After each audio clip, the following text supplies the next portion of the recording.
जय हिंद साथियों, welcome to self study classes with Sumit Jain YouTube channel में आप सभी का स्वागत है। दोस्तों, पर्यावरण की हमारी रोज निरंतर टेस्ट सीरीज चल रही है। शाम को 6:30 बजे आपको पर्यावरण के जो है वीडियो उपलब्ध करवाता हूं।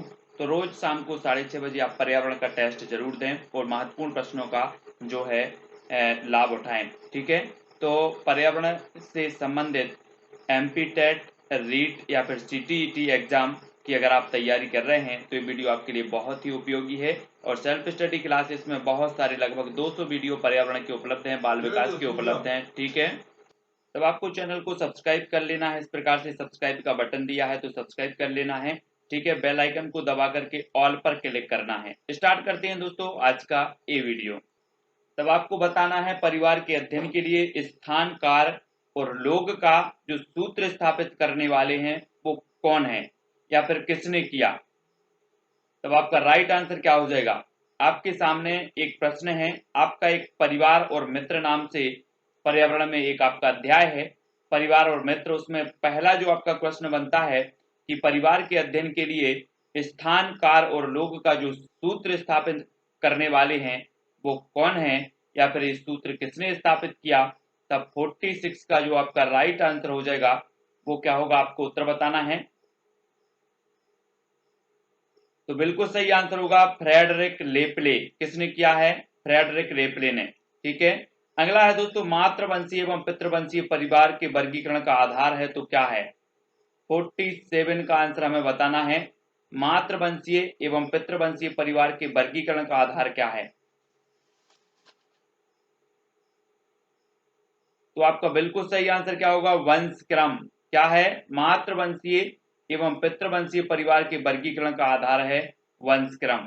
ठीक है, अगला देखो, वेस्टरमार्क के अनुसार परिवार का प्रारंभिक स्वरूप क्या था। वेस्टरमार्क के अनुसार परिवार का प्रारंभिक स्वरूप क्या था।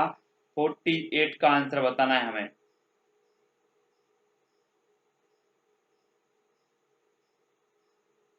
तब आपका बिल्कुल सही आंसर होगा पितृसत्तात्मक। वेस्टरमार्क के अनुसार परिवार का जो प्रारंभिक स्वरूप था वो पितृसत्तात्मक था। ठीक है, the death of the family के लेखक कौन है। 49 का आंसर बताना है आपको। अगर आपसे बन रहा है तो कमेंट में जरूर आपको लिखना है the death of the family के लेखक कौन है। आपका उत्तर हो जाएगा दोस्तों डेविड कूपर। डेविड कूपर की पुस्तक है the death of the family. अगला क्वेश्चन है दोस्तों, नातेदारी को वर्गात्मक एवं वर्णात्मक रूप में किसने वर्गीकृत किया। नातेदारी को वर्गात्मक तथा वर्णनात्मक रूप में किसने वर्गीकृत किया है। प्रश्न क्रमांक 50। तब आपका बिल्कुल सही आंसर होगा LH मॉर्गन ने। किसने किया है? LH मॉर्गन ने नातेदारी को वर्गात्मक और वर्णात्मक के रूप में वर्गीकृत किया है। प्रश्न क्रमांक 50 का उत्तर। अगला है, यह मत किसने प्रस्तुत किया कि सारे असंतोष का स्रोत परिवार है।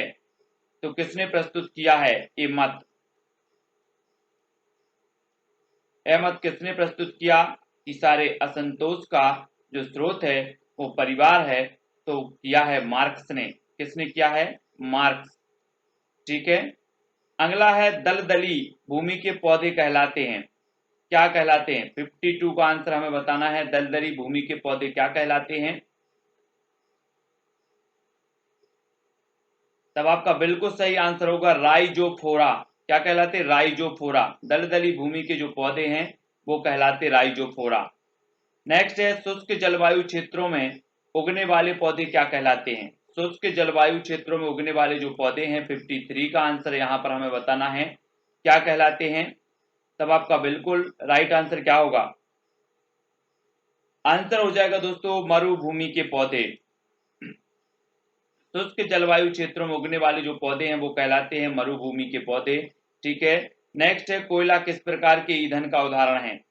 54 का आंसर हमें बताना है, जो कोयला है वो किस प्रकार के ईंधन का उदाहरण माना जाता है। तब आपका बिल्कुल सही आंसर होगा जीवाश्म ईंधन। जीवाश्म ईंधन का उदाहरण है कोयला। ठीक है, नेक्स्ट है, आयोडीन की कमी से कौन सा रोग होता है। 55 का आंसर हमें बताना, आयोडीन की कमी से होने वाला जो रोग है वो कौन सा है। तो सभी लोगों को पता है कि आयोडीन की कमी से घेंगा, या फिर गायटर नामक रोग होता है? 55 का आंसर। नेक्स्ट है, चावल को पॉलिश करने में कौन सा विटामिन नष्ट होता है? चावल में पॉलिश करने पर कौन सा विटामिन नष्ट हो जाता है? प्रश्न क्रमांक 56 का आंसर बताना है। तब आपका बिल्कुल सही आंसर होगा विटामिन B1 या फिर थायमिन। ठीक है, विटामिन B1 का रासायनिक नाम क्या है? थायमिन है। ये चावल में पॉलिश करने पर विटामिन जो B1 है वो नष्ट हो जाता है। अगला है, दूध में पाई जाने वाली शर्करा को क्या कहा जाता है? दूध में पाई जाने वाली शर्करा को क्या कहा जाता है? प्रश्न क्रमांक 57 का आंसर बताना है। तब आपका बिल्कुल सही आंसर होगा दोस्तों लैक्टोज। क्या कहा जाता है? लैक्टोज। दूध में पाई जाने वाली शर्करा को कहा जाता है लैक्टोज। अगला क्वेश्चन है दोस्तों, प्लेग से प्रभावित होने वाला अंग कौन सा है? प्लेग से प्रभावित होने वाला अंग बताना हमें 58 का आंसर। तब आपका राइट आंसर होगा फेफड़ा। ठीक है, प्लेग से प्रभावित होने वाला जो अंग है वो क्या कहलाता है? फेफड़ा कहलाता है। अगला देखो, सती प्रथा के विरुद्ध सर्वप्रथम प्रयास किया तो किसने किया? 59 का आंसर बताना है। सती प्रथा के विरुद्ध सर्वप्रथम किसने प्रयास किया? तब आपने बिल्कुल सही आंसर बताया है, सर्वप्रथम प्रयास किया राजा राम मोहन राय ने। अगला क्वेश्चन है, मनुष्य एक सामाजिक प्राणी है, यह कथन किसका है? प्रश्न क्रमांक 60 का आंसर बताना है आपको। मनुष्य एक सामाजिक प्राणी है, ये जो कथन है वो किसका है? तब आपका 60 का बिल्कुल सही आंसर होगा अरस्तु। किसका है? अरस्तु का। बांस के खंभों पर बने घर पाए जाते हैं तो कहां पाए जाते हैं? 61 का आंसर बताना। बांस के खंभों पर बने घर कहां पाए जाते हैं? राइट आंसर हो जाएगा दोस्तों असम। कहां पाए जाते हैं? असम में। बांस के खंभों पर बने घर पाए जाते हैं असम में। नेक्स्ट है आपका प्रश्न, विश्व की सबसे बड़ी खारे पानी की झील कौन सी है? विश्व की सबसे बड़ी खारे पानी की झील हमें बताना है। प्रश्न क्रमांक 62। और राइट आंसर आपका हो जाएगा कैस्पियन सागर झील। कौन सी सागर झील है? कैस्पियन सागर। विश्व की सबसे बड़ी खारे पानी की झील है कैस्पियन सागर झील। नेक्स्ट है दोस्तों, भारत में खारे पानी की सबसे बड़ी झील कौन सी है? भारत में बताना है। विश्व में हमने पढ़ा कि विश्व में सबसे बड़ी खारे पानी की झील है कैस्पियन सागर झील, लेकिन अगर भारत में बात करें कि खारे पानी की सबसे बड़ी झील कौन सी है, तब आपका 63 का आंसर हो जाता है सांभर झील। सांभर झील जो कि कहां पर है? राजस्थान में। ठीक है, अगला है, भारत में एकमात्र तैरता हुआ राष्ट्रीय उद्यान कौन सा है? एकमात्र तैरता हुआ राष्ट्रीय उद्यान बताना, 64 का आंसर।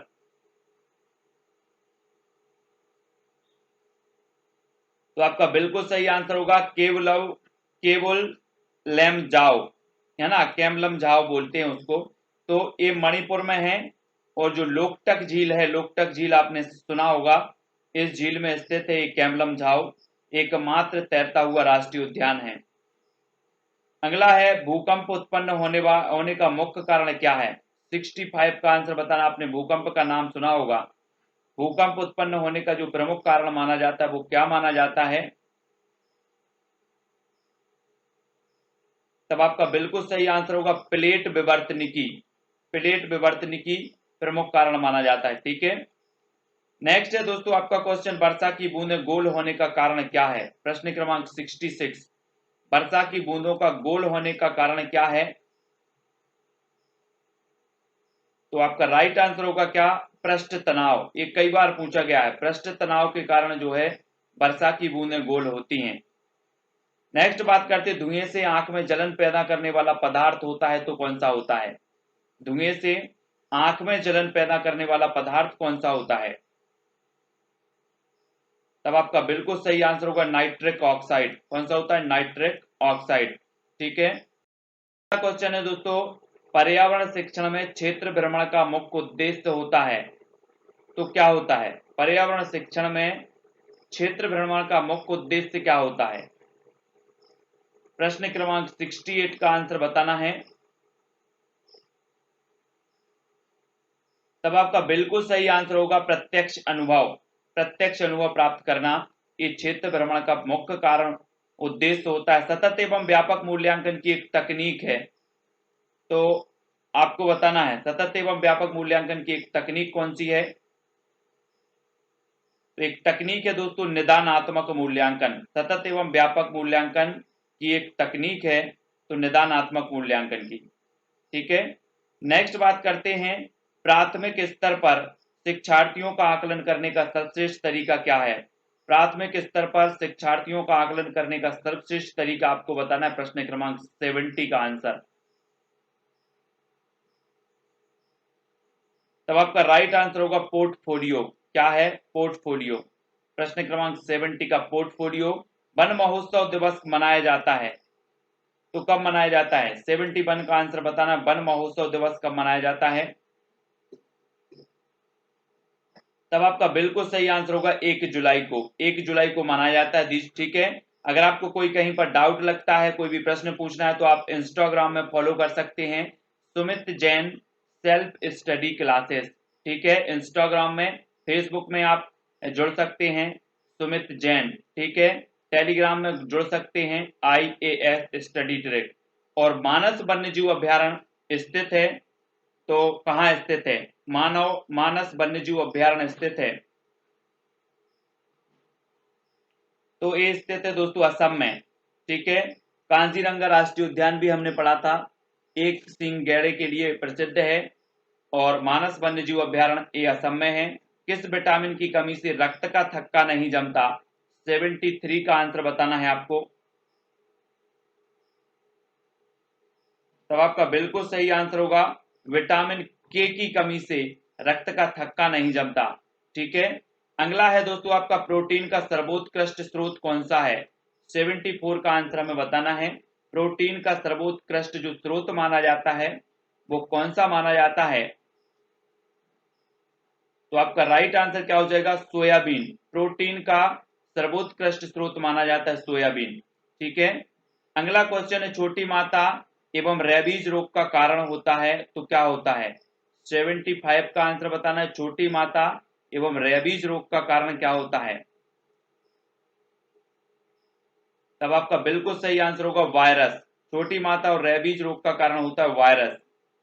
LPG का पूरा नाम क्या है? 76 का आंसर बताना है आपको। LPG का जो पूरा नाम है वो क्या होता है? तो वो होता है liquefied petroleum gas. Liquefied petroleum gas. ठीक है, LPG का पूरा नाम होता है लिक्विफाइड पेट्रोलियम गैस। और अगला क्वेश्चन है बागवानी के लिए कौन से प्रकार का उर्वरक उपयोगी होता है? बागवानी के लिए कौन से प्रकार का उर्वरक उपयोगी होता है? 77 का आंसर बताना है आपको। तब आपका बिल्कुल सही आंसर होगा वर्मी कंपोस्ट। किस प्रकार का होता है? Vermi compost. बागवानी के लिए कौन से प्रकार का जो है उर्वरक उपयोगी होता है? तो वो होता है वर्मी कंपोस्ट। ठीक है, अगला क्वेश्चन है दोस्तों हार्टिकल्चर संबंधित है तो किससे संबंधित है हार्टिकल्चर? प्रश्न क्रमांक है 78 और राइट आंसर जो हो जाएगा बागवानी फसलों के उत्पादन के लिए। हार्टिकल्चर संबंधित है बागवानी फसलों के उत्पादन के लिए। ठीक है, नेक्स्ट है भूरी क्रांति संबंधित है तो किससे संबंधित है? भूरी क्रांति बताना है। 79 का आंसर आपका राइट आंसर होगा उर्वरक उत्पादन से। भूरी क्रांति संबंधित है उर्वरक उत्पादन से। नेक्स्ट है रबी फसल की बुआई की जाती है कब होती है? रबी की जो फसल होती है उसकी जो बुवाई होती है वो कब की जाती है? तो आपका राइट आंसर होगा ये फसल अक्टूबर नवंबर में बोई जाती है और मार्च अप्रैल में काट ली जाती है। ठीक है, तो रबी की फसल। अगला है किस महाद्वीप में एक भी ज्वालामुखी नहीं है? 81 का आंसर हमें बताना है यहाँ पर। तब आपका बिल्कुल सही आंसर होगा ऑस्ट्रेलिया। ऑस्ट्रेलिया महाद्वीप में एक भी ज्वालामुखी नहीं है। ठीक है, अगला क्वेश्चन है दोस्तों वायुमंडल की सबसे निचली परत कौन सी है? प्रश्न क्रमांक 82 का आंसर बताना वायुमंडल की सबसे निचली परत कौन सी है? तो बिल्कुल सही आंसर होगा क्षोभ मंडल, है ना। क्षोभ मंडल वायुमंडल की सबसे निचली परत मानी जाती है। मौसम संबंधी जो घटनाएं होती हैं वो काय में होती हैं? क्षोभ मंडल में ही होती हैं। नेक्स्ट बात कर लेते हैं मक्का किस प्रकार की फसल है? मक्का बताना है आपको। 83 का आंसर। ये किस प्रकार की फसल मानी जाती है, रबी की या फिर खरीफ की? तब आपका राइट आंसर होगा खरीफ की। मक्का खरीफ की फसल होती है। जंतुओं में पाए जाने वाले धारीदार चिन्ह किस कारण से होते हैं? जंतुओं में पाए जाने वाले जो धारीदार चिन्ह होते हैं वो किस कारण से होते हैं? प्रश्न क्रमांक 84 का आंसर बताना है, मैंने कई बार बताया है, और उत्तर होगा जलवायु के कारण। ठीक है, अगला देख लेते, विटामिन शब्द किसने दिया? विटामिन शब्द आपको बताना, विटामिन की खोज की थी हॉपकिंस ने, लेकिन अगर विटामिन शब्द जो दिया है वो किसने दिया है, तो वो शब्द दिया है दोस्तों फंक ने। किसने दिया? फंक ने। नेक्स्ट बात करेंगे, विटामिन ए का रासायनिक नाम क्या है? प्रश्न क्रमांक 86, विटामिन ए का रासायनिक नाम बताना है आपको। तब आपका बिल्कुल सही आंसर होगा रेटिनॉल। ठीक है, विटामिन ए का रासायनिक नाम होता है रेटिनॉल। सबसे ऊंचे पेड़ पर घोंसला कौन बनाता है? सबसे ऊंचे पेड़ पर पूछा गया यहां पर, 87 का आंसर। तब आपका बिल्कुल सही आंसर होगा चील। चील जो होता है वो सबसे ऊंचे पेड़ पर घोंसला बनाता है। ठीक है, अगला है, भारत के किस क्षेत्र में अधिकतम भूस्खलन की घटनाएं होती हैं? तो किस क्षेत्र में होती है अधिकतम भूस्खलन की घटनाएं? प्रश्न क्रमांक 88 का उत्तर हमें बताना है, और राइट आंसर होगा दोस्तों हिमालय क्षेत्र में। ठीक है, भारत के किस क्षेत्र में अधिकतम भूस्खलन की घटनाएं होती है? तो हिमालय क्षेत्र में। दूधराज किस प्रदेश का राजकीय पक्षी है? तब आपका बिल्कुल सही आंसर होगा मध्य प्रदेश का। ठीक है, अगला क्वेश्चन है, पर्यावरण अनुसंधान संस्थान स्थित है? प्रश्न क्रमांक 90 का आंसर बताना है, और राइट आंसर होगा नागपुर में। पर्यावरण अनुसंधान संस्थान स्थित है तो नागपुर में। ठीक है, नेक्स्ट है, गोल क्रांति संबंधित है, तो किससे संबंधित है गोल क्रांति? प्रश्न क्रमांक 91। तब आपका बिल्कुल सही आंसर होगा आलू उत्पादन से। गोल क्रांति संबंधित है आलू उत्पादन से। श्वेत क्रांति के जनक कौन थे? प्रश्न क्रमांक 92, कौन माने जाते हैं श्वेत क्रांति के जनक?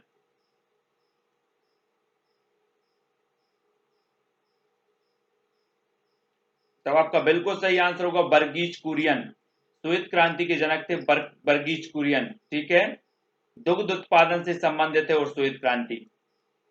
अगला क्वेश्चन है, वायुमंडल में कितनी परतें पाई जाती हैं? तब आपका बिल्कुल सही आंसर होगा 5। ठीक है, 5 परतें पाई जाती है वायुमंडल में। विश्व का सबसे ऊंचा ज्वालामुखी कौन सा है? प्रश्न क्रमांक 94 का उत्तर बताना है, और आपका बिल्कुल सही आंसर होगा कोटोपैक्सी। विश्व का सबसे ऊंचा ज्वालामुखी माना जाता है कोटोपैक्सी।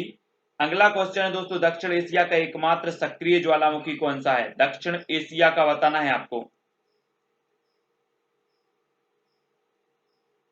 तब आपका बिल्कुल सही आंसर होगा बैरन। ये अंडमान द्वीप पर है बैरन, एकमात्र सक्रिय ज्वालामुखी है दक्षिण एशिया का। अगला क्वेश्चन है, भूकंप का अध्ययन कहलाता है तो क्या कहलाता है? 96 का आंसर आपको बताना है, भूकंप का अध्ययन क्या कहलाता है? तब आपका बिल्कुल सही आंसर होगा सीस्मोलॉजी, है ना, सीस्मोलॉजी कहलाता है भूकंप का अध्ययन। माउंट एवरेस्ट पर्वतमाला जिसे नेपाल में जाना जाता है, किस नाम से जाना जाता है? माउंट एवरेस्ट, जो कि संसार का सबसे ऊंचा पर्वत है, पर्वत शिखर है, और इसे नेपाल में किस नाम से जाना जाता है? तो इसे जाना जाता है सागर माथा। अमृत क्रांति संबंधित है तो किससे संबंधित है? प्रश्न क्रमांक 98, अमृत क्रांति किससे संबंधित है? तब आपका बिल्कुल सही आंसर होगा नदी जोड़ो परियोजना से। ठीक है, नदी जोड़ो परियोजना से संबंधित है अमृत क्रांति। अगला क्वेश्चन है दोस्तों, आपको वाहनों में प्रयुक्त होने वाली प्राकृतिक गैस जो न्यूनतम पर्यावरण प्रदूषण उत्पन्न करता है वो करती है कौन सी गैस है? वाहनों में प्रयुक्त होने वाली प्राकृतिक गैस जो न्यूनतम पर्यावरण प्रदूषण करती है वो गैस कौन सी है? प्रश्न क्रमांक 99, और 99 का उत्तर होगा सीएनजी गैस। कौन सी गैस है? CNG gas. ठीक है, अगला क्वेश्चन है, भारतीय जीवाश्म वनस्पति विज्ञान के जनक कौन है? प्रश्न क्रमांक 100 का आंसर आपको बताना है, भारतीय जीवाश्म वनस्पति विज्ञान के जनक कौन है? तब आपका बिल्कुल सही आंसर होगा बीरबल साहनी। कौन है? बीरबल साहनी है। ठीक है, तो यहाँ पर दोस्तों हमने बहुत सारे प्रश्नों पर चर्चा की। वीडियो आपको कैसा लगा फटाक से बताना है। एमपी टेट ग्रेड 3 वाले, रीट वाले, सीटीईटी वाले सेल्फ स्टडी क्लासेस पर जुड़े रहें। वीडियो को लाइक करें और प्लेलिस्ट में जाकर के अवश्य देखना है। इस self study classes YouTube channel का नाम है, इस पर क्लिक करेंगे आप सेल्फ स्टडी क्लासेस, वीडियो के नीचे आपको दिख रहा होगा, तो आपका चैनल खुलेगा और चैनल खुलेगा, ऊपर प्लेलिस्ट का ऑप्शन आएगा, उसमें क्लिक करें, पूरी की पूरी प्लेलिस्ट आपको मिल जाएगी। और ये व्हाट्सएप नंबर है, तो कोई भी अगर आपको डाउट लगता है तो ये व्हाट्सएप नंबर पर आप कोई भी आपका जो प्रश्न है वो डाल सकते हैं, छोड़ सकते हैं। जब भी मुझे टाइम मिलेगा आपके प्रश्न का उत्तर जरूर बताऊंगा।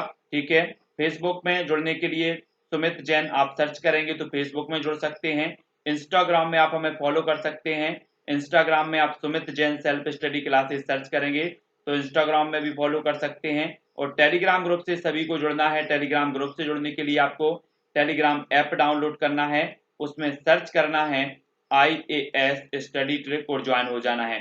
ठीक है, तो इसी तरह से शाम को 6:30 बजे आपकी पर्यावरण की कक्षा होती है, उसमें जरूर देखें। रात्रि 9 बजे हिंदी साहित्य की कक्षा होती है और शाम को 7:30 बजे होती है आपकी बाल विकास की कक्षा। तो जरूर जुड़े, वीडियो को देखें, वीडियो को लाइक करें और शेयर करें। आज के वीडियो के लिए दोस्तों बस इतना ही। जय हिंद।